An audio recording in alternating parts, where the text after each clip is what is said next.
স্বপ্নের একটা ভিত্তি আছে। রাসূল স্বপ্ন শুনতেন এবং স্বপ্নের ব্যাখ্যা করতেন। আবার অনেকে মনে করে, অনেকে আবার কয় এই স্বপ্নে দেখা যার তার কাছে কইস না। কেন? কয় স্বপ্নের তাবির করলে স্বপ্ন ফেললে যাইব, ভুল তাবির করলে ভুল ফেলে যাইব। অবশ্য তিরমিজি শরীফের একটা রেওয়ায়াত আছে, স্বপ্নের ব্যাখ্যা করলে স্বপ্ন হলো পাখির ডানার কোনো বস্তুর মতো, পায়ের সাথে লেগে থাকা বস্তুর মতো, নড়াচড়া করলে পড়ে যায়, তাবির করলে ফেলা যায়। কিন্তু ইমাম বুখারী রহমাতুল্লাহ আলাইহি বলেন না, স্বপ্ন ভুল তাবির করলে ফলে না, স্বপ্নে আল্লাহ যা খবর দেয় ওইটাই আল্লাহ ফলায়। কেউ যদি ভুল করে তাতে ভুল ফলে না। বুখারী শরীফে আছে, এক লোক স্বপ্নে দেখে রাসূলের কাছে এসে বলে, ওগো আল্লাহর নবী, আমি স্বপ্নে দেখেছি আকাশ থেকে একটা রশ্মি জমিনে পড়েছে, এটা দুইটা টেনে টেনে তিনজন উপরে উঠছে, দুইটা নালা দিয়ে মধু ও ঘি উপর থেকে পড়তেছে। তাবির কি? হযরত আবু বকর বলে, আল্লাহর নবী আপনি অনুমতি দিলে এই স্বপ্নের তাবিরটা আমি করতে চাই। আল্লাহর রাসূল বললেন ঠিক আছে করেন, কারণ আবু বকরের তো আলেম বড়, নিসবতে ইত্তেহাদি নবীজির সাথে, ইলমান আমালান হাইয়ান মাইয়িতান। তে উনি তাবির করলেন, তাবির কইরা কয় কি, নবীজি তাবির ঠিক আছে এটা যে করলাম। নবী বললেন না, বাস সহি করেছ, বাস তাবির গলত করেছ, অর্ধেক ঠিক কইছো অর্ধেক বেঠিক কইছো। কিন্তু নবী যখন বেঠিক বলতেছে তখন ওনারে ঠেক দেয় নাই। তো মুহাদ্দিসরা বলে যদি ভুল বললেই তাবির ফেলে যেত, তাহলে রাসূল আবু বকরের মুখ চেপে ধরত, ধরে নাই তো। তার মানে স্বপ্নের একটা ভিত্তি আছে, আকাবির বুজুর্গদের স্বপ্নেরও একটা ভিত্তি আছে। এ কারণে বুজুর্গ দেখি ইমাম মুহাম্মদ আল্লাহর জান্নাতে আছে, এটা একটা স্বপ্ন, এর একটা ভিত্তি আছে। এটা এত বাজে স্বপ্ন না। তো আমাদের আকাবির স্বপ্ন দেখেছেন, আল্লাহর রাসূল দারুল উলুম দেওবন্দ মাদ্রাসার নকশায়কা দিছে, স্বপ্নের একটা ভিত্তি আছে। ঘুম থেকে যায়া দারুল উলুম দেওবন্দির ওই জায়গা যেখানে রাসূল লাঠির দ্বারা আঁকিঝুঁকি করেছে, সকালবেলায় যায় দেখে নবীর লাঠির দাগ এখনো আছে। আল্লাহু আকবার, জোরে করে বলেন। স্বপ্নের ভিত্তি আছে। আলেম মারা গেছে, ইমামে মুহাম্মদ মারা গেছে, কয় কিরে ইমাম মুহাম্মদ জান্নাত পাইলি কেমনি রে? কয় জান্নাত পাইছি ইলম শিখছি যে, এর লেগা আল্লাহ জান্নাত দিছে। আমি এক বাচ্চাকে পাগড়ি দিলাম, বাচ্চাটার নাকের পানি ফুরুত ফুরুত করতেছে। তা আমি পাগড়িটা মাথায় ধরে আমি হেরে কইছি, বাইরে গেল তো হিনাত দেখাইছি আর কি। আমি ওরে দেখাইতে পারি, ও এরকম করছে, একটানে হাত কাপড় ইন দে মাখায় বলাইছে। আমি টিস্যু দিয়া পকেট থেকে ওর চেহারাকে মুছলাম, মুছে ওকে বগলে বুকে নিলাম, জড়িয়ে ধরে ওরে দোয়া করলাম। আর হাফেজ সাহেবরে জিগাইলাম, নাকের হিনাত সাফ করতে পারে না, এরে পাগড়ি দিলাম, মুখস্থ আছে তো? হাফেজ সাহেব বলে, উস্তাদজি 17 জনরে পাগড়ি দিছেন, এর ভেতরে সবচেয়ে বেশি ইয়াদ ওর, ও বিনা লোকমায় টোটাল কোরআন শোনায়া দিবে। বুঝা থাকলে বলেন ওর সিনায় কোরআন লিখেছে কে?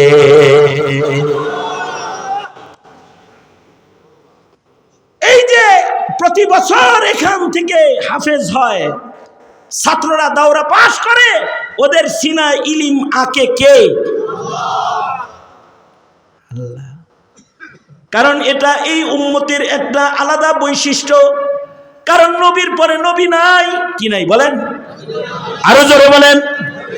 নবীর পরে নবী, নবীর পরে নবী নাই। জোরে বলেন, নবীর পরে নবী নাই। এটা নবীর পরে নবী নাই, এটা হলো আমার নবীর শান। আমার নবীর পরে যে নবী নাই, কিয়ামত পর্যন্ত নবীর উম্মত চলবে কিভাবে?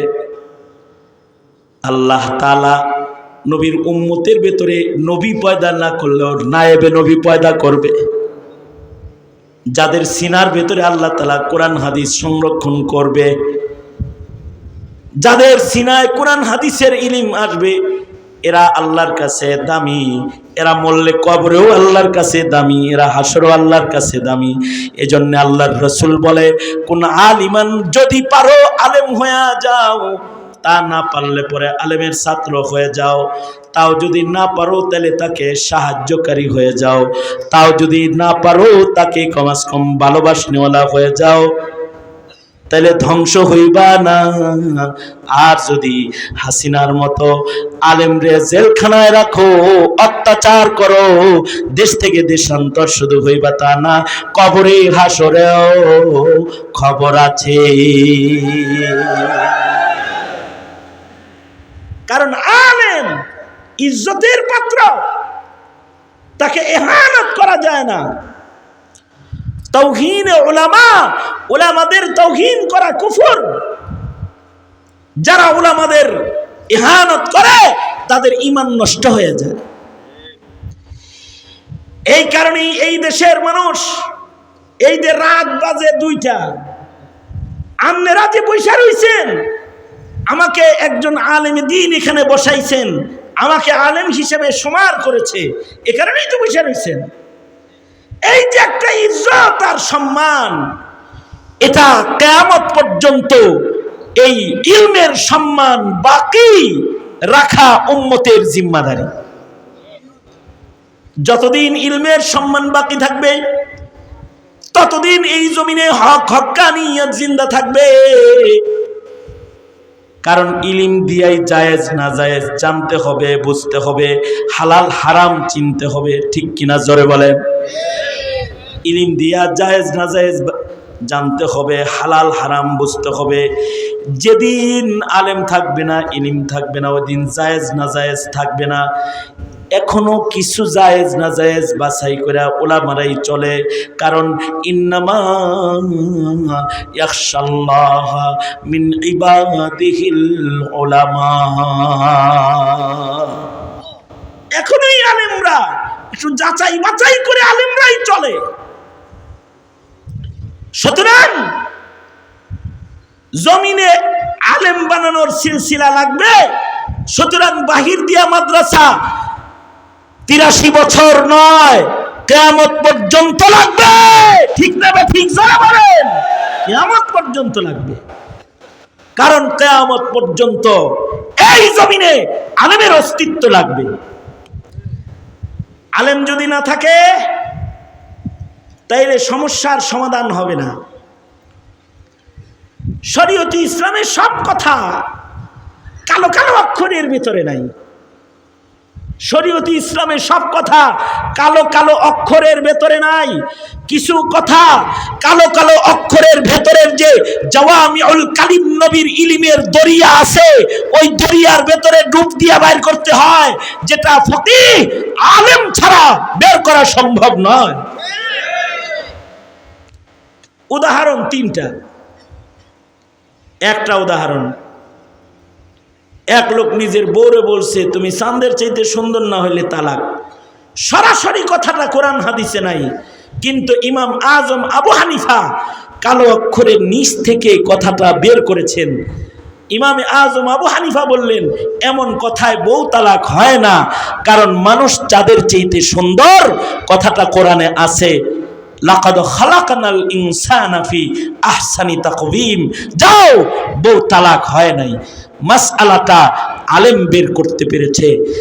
জাগতিক জ্ঞানের শিক্ষিত লোক এ মাসআলার আবিষ্কার করতে ব্যর্থ পারবে না। ঠিক বললেও ঠিক, না বললেও ঠিক।